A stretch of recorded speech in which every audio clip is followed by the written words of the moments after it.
저는 김계란 세이사입니다. 네, 얼마 전에 결혼하셨죠? 네. 축하드립니다. 기적 같은 거죠. 행복하시나요? 네, 일단은요. 말이 다른데요? 방송이라서 지금.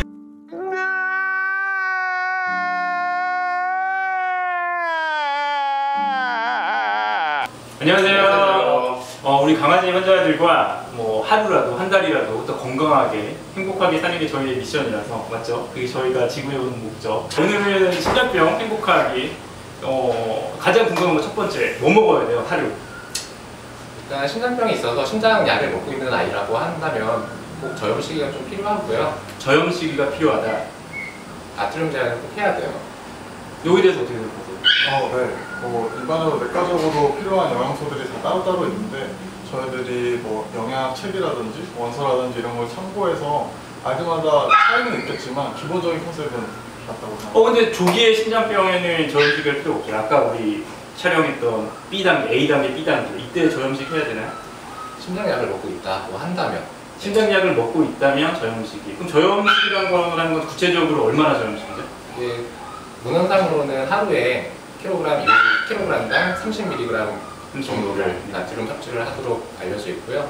그 이하로 극도로 제한하는 경우에 오히려 더 심장병을 악화시킬 수 있는 요인이 될 수도 있습니다. 애매하네요, 그죠? 그러면 이게 좀 애매한 경우에는 그냥 주치의 선생님이 처방해 주시는 처방 사료를 먹거나 아니면 홈케어로 직접 음식을 만들어 주실 때는 따로 영양 선생님의 상담을 받는 게 오히려 나을 수도 있겠네요. 왜냐하면 단계별로 시기가 다르니까. 주연 선생님 한 마디 나왔어요. 왜 있죠? 관종이세요? 네, 참관하세요. 알았죠? 네, 참관하시면 됩니다. 제가 존경하는 원장님인데 그 규기한 선생님이신데 아무튼 그러면 좋아요. 그럼 궁금한 게 심장병 있을 때 단백질 먹어도 돼요, 안 돼요? 추가로 누구는 안 된다고 그러고 누구는 된다 그러고. 심장병만 있는 경우에는 단백질 제한은 필요가 없어요. 근데 보통 같이 콩팥 문제가 좀 있어보이잖아요. 네. 그런 경우에는 단백질 제한도 같이 필요하다고 볼 수 있어요. 어떻게 생각해요? 네, 맞아요. 단백질 같은 경우에 뭐 질환들이 있는데 특히 심장이랑 신장이랑 같이 연계된 질환들이 되게 많거든요. 심장과 콩팥. 네, 그렇죠. 그래서 그런 부분을 주치의 선생님이랑 같이 모니터링 하시면서 상담하시면서 결정하는 게 되게 중요할 것 같아요. 그렇죠. 그러니까 심장병만 있을 때는 단백질을 먹이는 게 오히려 도움이 되는 경우도 있다. 그런데 콩팥병이 있을 때는 단백질을 과도하게 먹을 경우에 좋지 않다. 그럼 콩팥병을 마찬가지로 조기에는 증상이 없을 텐데 진단하는 방법이 있나요? 콩팥병을 조기에?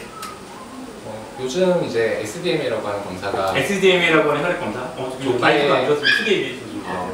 조기에 신장병을 조기에 진단하기 위해서 많이 사용하고 있는데요. 혈액 검사를 통해서 네, 혈액 검사를 통해서 그리고 신장 초음파 검사, 영상 검사들도 중요하다고 볼 수가 있고요. 초음파와 SDMA 검사 등을 통해서 아니면 혈액 검사 등을 통해서 단백질을 추가로 먹을지 안 먹을지 이런 것도 맞춤 상담이 필요하겠네요. 변호사 여기 계신 거예요? 관종이세요? 그럼 또 하나 궁금한 게 산소 발생기, 네뷸라이저 이런 거 얘기가 있잖아요. 그런 게 있는 게 좋아요? 아니면 없는 게 좋아요? 당연히 있는 게 좋죠. 있는 게? 네. 보통 심장질환이 있거나 할 때 산소 공급, 아이들마다 사람도 마찬가지고 산소 공급이 충분히 이루어져야 되는데 그런 게 불편한 아이들이 있을 수 있어요. 그러면은 산소 발생이나 네뷸라이저 같은 걸로 호흡기 질환도 개선을 시켜주고 충분한 산소 공급을 통해서 아이한테 도움이 많이 되죠. 병원에서 2번의 산소를 씌워주는 것, 네뷸라이저라 그래도 분무치료 지금 사진에 나오는 이거 해주는 것도 도움이 될 수 있다고 생각하시나요? 네, 정말 좋다고 생각합니다. 그렇구나. 산책은 어때요? 심장병이 있는데 산책을 해도 되나요? 산책 자체는 좋다고 생각을 하는데요. 네. 이제 심장 박출량에 무리를 줄 수 있는 정도의 과격한 운동은 피해야 합니다. 네.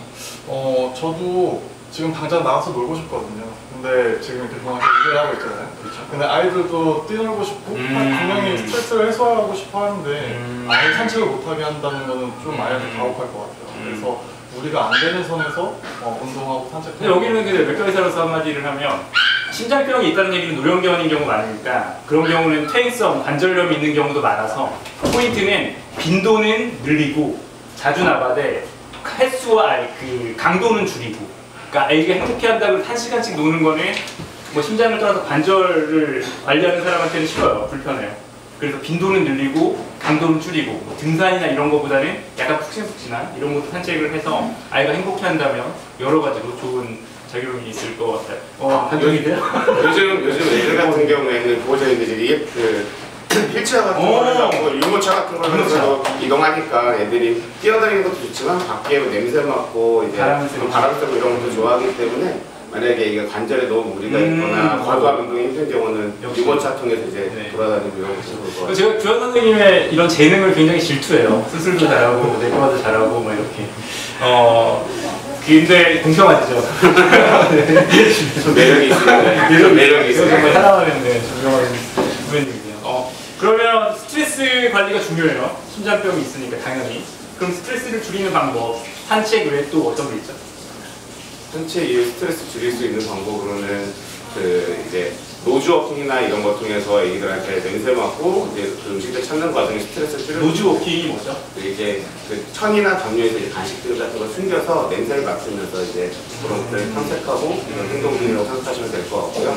그다음에 스킨십 같은 거 이제 스킨십을 자주 해주시면서 혈액순환 개선이나 몸에 이제 그런 것들 또 이제 만지다 보면 애기들 혹시 몸에 뭐 종기라든가 이런 거 난 것들이 조기에 감지할 수 있다 보니까 보호자님께서 건강검진을 스스로 먼저 하셔서 병원에 내원하시면 그렇게 맞았어요. 그렇죠. 우리가 뭔가 이렇게 스킨십이 있는 것 자체가 엔돌핀, 옥시토신 이런 사랑 호르몬, 몸에 좋은 물질들, 천연에 이런 물질들이 나오니까 심장 건강에도 저도 굉장히 선호하고 매일매일 이렇게 마사지하고 이런 게 되게 좋을 것 같아요. 그럼 마사지는 어떻게 해야 되죠? 방법이 따로 있나요?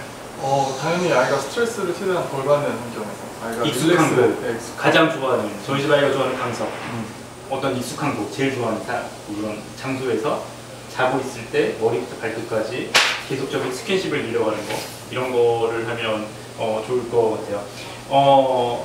그렇죠. 가장 기본적인 건 익숙하고 편안한 곳에서 천천히 아파하면 안 되고 이완된 상태에서 압력은 어떻게 해요? 아이들마다 달라요. 어떤 아이들은 이게 충분하고 어떤 아이들은 조금 더 하셔도 되고 머리부터 발끝까지. 근데 직접 병원에 오셔서 심장에 좋은 혈자리라든가 뭐 이런 걸 같이 배워보는 시간도 나는 다음번에 가질 수 있었으면 좋을 것 같아요. 그럼 집에서 또 해줄 수 있는 게 뭐 있어요? 나는 마사지 말고 다른 거 해주고 싶어요. 그러면 뭐 해줘야 되죠? 이런 것보다 가장 중요한 건 아이 상태를 계속 지속적으로 집에서 평가를 하는 것이라고 생각을 하는데요. 거기 평가하는 거는 이제 잇몸 점막색이나 수면 중 호흡수, 이제 심박수 이런 것들을 평가를 하는 것이 가장 점막을 어떻게 평가해요? 점막이라는 게 뭐예요? 점막 이렇게 입술을 들어 올렸을 때 한번 들어보세요. 입술을 이렇게 들어 올렸을 때 이 안에 원래 이제 분홍색 빛깔의 그런 점막 색깔이 보여야 되고요. 이걸 사실 눌렀다 뗐을 때 여부를 이제 탈수 여부를 평가하긴 하는데 이걸 사실 보호자님이 집에서 이렇게까지 하기는 솔직히 현실적으로 좀 잇몸색 시커먼 아이도 있고 네, 그런 건 현실적으로 좀 힘들 것 같고요. 눈 밑 이런 색깔을 보는 방법도 있긴 해요. 그런 것들을 보면서 뭐 등껍을 들어 올렸다가 그 수축되는 시간 보는 것도 있긴 하지만 전반적인 그런 거 체크는 잇몸 색깔 정도 보거나 그럼 저 아이가 싫어하지 않는다면 다 하는 거 좋을 것 같아요. 잇몸을 보고 눈 밑에 이런 걸 너무 세게만 하지 않으면 근데 선생님 말씀하신 이런 것도 이렇게 해보시면 이게 이런 식으로 이 탄력도를 보는 거거든요. 이 탄력도. 선생님은 되게 점점 완벽하게 이런 탄력도를 보는 거. 그러면 이게 탈수 정도와 연관이 돼 있고 저도 굉장히 좋은 것 같아요. 그러니까 뭔가 할 수 있는 거는 다 합시다. 마사지하고 그다음에 아까 뭐라고 점막 색깔 보고 호흡수 어떻게 봐요? 호흡수 어떻게 봐요? 호흡수 뭐죠? 또 아이가 잘 때 유심히 보시면은 흉낭, 그러니까 배에 있는 쪽 아니면 가슴 있는 쪽이 부풀었다가 줄어들었다가 하는 걸 보실 수 있을 것 같아요. 그러면 부풀었다 줄어들었을 때가 1회. 한번 이렇게 왔다 갔다가 2회. 그러면 1분에 총 몇 회 정도 하는지를 체크해 주시면 좋을 것 같아요. 그러면 심장 진료를 받으러 오시는 분들이 이런 걸 했으면 좋겠네요. 우리 아이가 1분에 몇 번 숨 쉬어요. 물을 하루에 몇 cc 먹어요. 한 달 전에는 몇 cc 먹었는데 지금 몇 cc 먹어요. 점막 색깔이 뭐 어떤 것 같아요. 이 피부 탄력도가 옛날보다 어떤 것 같아요. 보호자님이 한마디로 더 해주실수록 우리 아이들한테 도움이 되니까 앞으로 우리 진료받으러 갈 때는 호흡수, 음수량, 피부 탄력도, 식욕, 활력, 객관적으로 일기를 써서 이런 거 해줘야죠. 고마운 아이한테, 선사 같은 아이한테 왜 못해, 그죠? 이런 거를 하면서 돌보시면 좋을 것 같아요.